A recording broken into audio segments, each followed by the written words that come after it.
Hello बच्चों, मैं अग्रवाल रुचि राजस्थान सरकार और वेदांता के CSR इनिशिएटिव ई कक्षा में आप सभी का स्वागत करती हूं, जिसके टेक्निकल पार्टनर है मिशन ज्ञान। तो बच्चों, हमने हमारा 6 चैप्टर उत्पादन का फलन खत्म कर दिया है। अब हम आगे बढ़ते हैं इसके क्वेश्चन आंसर की तरफ। मैंने आपसे कहा था ना कि सारे लेसन को अच्छे से रिवाइज करना है ताकि आप क्वेश्चन आंसर सॉल्व करते वक्त सभी चीज़ों को अच्छे से याद रख सकें कि हाँ, मैंने यहाँ पर ये चीज़ें पढ़ी थी। तो आइए सॉल्व करते हैं इसके वस्तुनिष्ठ और अति लघुत्रात्मक प्रश्न।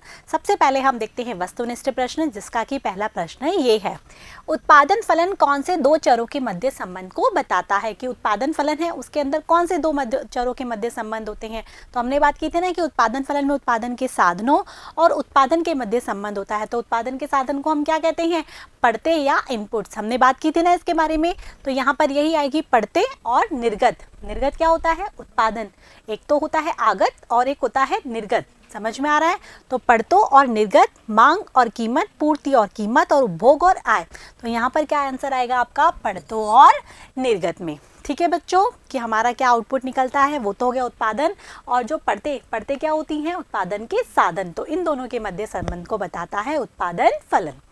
दूसरा क्वेश्चन है कि उत्पादन फलन साधनों व उत्पादन के कौन से संबंध को बताता है।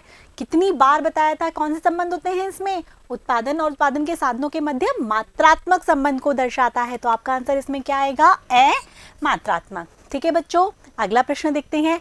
अगला प्रश्न है कि समय के आधार पर उत्पादन फलन होते हैं। कितनी बार बात की थी कि समय अवधि के आधार पर उत्पादन फलन को दो भागों में बांटा है, अल्पकालीन उत्पादन फलन और दीर्घकालीन उत्पादन फलन। तो यहाँ पर अल्पकालीन, दीर्घकालीन, मध्यकालीन तो कोई होता ही नहीं है। तो हमारा आंसर क्या आएगा, ए और बै, अल्पकालीन और दीर्घकालीन। अगला क्वेश्चन है कि घटता हुआ सीमांत उत्पादन नियम शब्द का प्रयोग किसने नहीं किया। आपको ध्यान रखना है किसने नहीं किया। तो श्रीमती जॉन रॉबिन्सन ने तो किया था, मार्शल ने किया था, स्टिगलर ने किया था, चैम्बरलिन ने इसके लिए कौन सा प्रयोग किया था, 1947 में परिवर्तनशील अनुपातों के प्रतिफल का नियम। तो इसमें आंसर क्या आएगा हमारा, चैम्बरलिन। ठीक है बच्चों, कि चैम्बरलिन ने इसके लिए परिवर्तनशील अनुपातों के प्रतिफल का नाम लिया था, ना कि घटता हुआ सीमांत उत्पादकता का नियम। अगला प्रश्न है उत्पादन फलन उ, वो है उत्पादन, बराबर फ ये हो गया हमारा फंक्शन या फलन। किसका है, श्र हो गया श्रम, पूंजी, भूमि, और तय से हो गई तकनीक, और सा से हो गया साहस। हमने 5 के बारे में बात की थी, हमने इंग्लिश में की थी, यहाँ पर हिंदी में लिखा हुआ है कि उत्पादन फलन है श्रम, पूंजी, भूमि, तकनीक और साहस। ये पांचों उत्पादन के साधन है। में सिरे रेखा का अर्थ क्या है। अब हमने ये चीज़ तो नहीं पढ़ी थी, ये कैसे पूछ ली, ये भी यहाँ समझा देती हैं कि सिरे रेखा क्या होती है। ये जो आप ऊपर देख रहे हैं ना, ये रेखा, इसे हम बोलते हैं सिरे रेखा। तो इसका अर्थ क्या होता है कि उत्पादन का साधन क्या है, स्थिर है।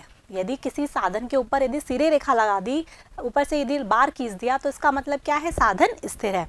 तो इसके अंदर आंसर क्या आएगा कि सिरे रेखा के नीचे साधन परिवर्तनशील, सिरे रेखा के नीचे साधन स्थिर, सिरे रेखा के नीचे साधन समरूप, उपयुक्त में से कोई नहीं। सिरे रेखा के नीचे साधन कैसा है, स्थिर। तो ये कौन सा फलन हो गया, अल्पकालीन ही तो हुआ, क्योंकि अल्पकाल में क्या होते हैं, कुछ साधन स्थिर और कुछ साधन परिवर्तनशील होते हैं।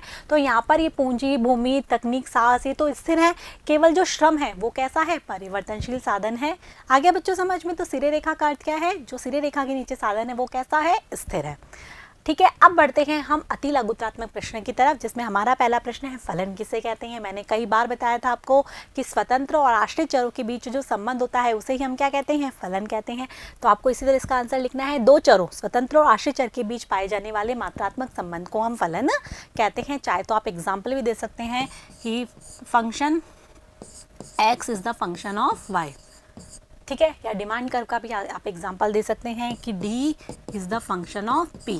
कोई भी आप उदाहरण दे सकते हैं। इससे थोड़ा सा जो आपको, यदि आप एग्जाम्पल देंगे तो इससे लगेगा कि हाँ, सच में आपको थोड़ा बहुत आता है। ठीक है, आगे देखें कि उत्पादन फलन किसे कहते हैं। अभी फलन किसे कहते हैं, उत्पादन फलन। तो उत्पादन फलन किसे कहते हैं, उत्पादन और उत्पादन के साधनों के मध्य पाए जाने वाले मात्रात्मक संबंध को क्या कहते हैं, उत्पादन फलन। तो इसी तरीके से आपको इसका आंसर लिखना है कि उत्पादन फलन ही होता है। इसमें भी आप ये दे सकते हैं, Q is the function of, हमने बात की थी ना, N, K, L, T और E। तो उत्पादन फलन भी आप इसमें लिख सकते हैं। आप इसको चाहे तो अपने वीडियो में देख सकते हैं कि N क्या है, भूमि, K पूंजी, हम बात कर चुके हैं। ठीक है, आगे है समय के आधार पर उत्पादन फलन, अभी हमने बताया कि समय के आधार पर उत्पादन फलन कितने प्रकार का होता है, 2 प्रकार का, एक तो अल्पकालीन और एक दीर्घकालीन। तो वही आपको लिखना है कि अल्पकालीन उत्पादन फलन और दीर्घकालीन उत्पादन फलन। अगला प्रश्न है कि पड़तों का क्या अभिप्राय। हमने बात की ना कि उत्पादन करने के लिए उत्पादन के साधनों की आवश्यकता होती है, यही उत्पादन के साधन क्या कहलाते हैं, पड़ते, जिसे कि हम इनपुट भी कहते हैं। तो यही लिखना है, उत्पादन के साधनों से जिनकी सहायता से क्या किया जाता है, उत्पादन किया जाता है, उसे ही हम पड़ते कहते हैं। अगला प्रश्न है पैमाने शब्द का क्या अभिप्राय। हमने पढ़ा था ये भी कि पैमाना क्या होता है, किसी भी इकाई है उसको मापने की इकाई, कह सकते हैं कि मापने की किसी एक विशेष इकाई को हम क्या कहते हैं, पैमाना कहते हैं। जैसे मीटर, लीटर, किलोमीटर, गज, हेक्टर, ठीक है, ये सारे क्या हैं, पैमाने। तो आपको इस तरीके से ये क्या लिखनी है, सारी पैमाने की इकाइयाँ भी लिखनी है और साथ में लिखना है पैमाने शब्द का आशय है मापने की किसी एक विशेष इकाई। ठीक है बच्चों, तो ये थे आपके कौन से प्रश्न, वस्तुनिष्ठ और अति लघुत्रात्मक प्रश्न।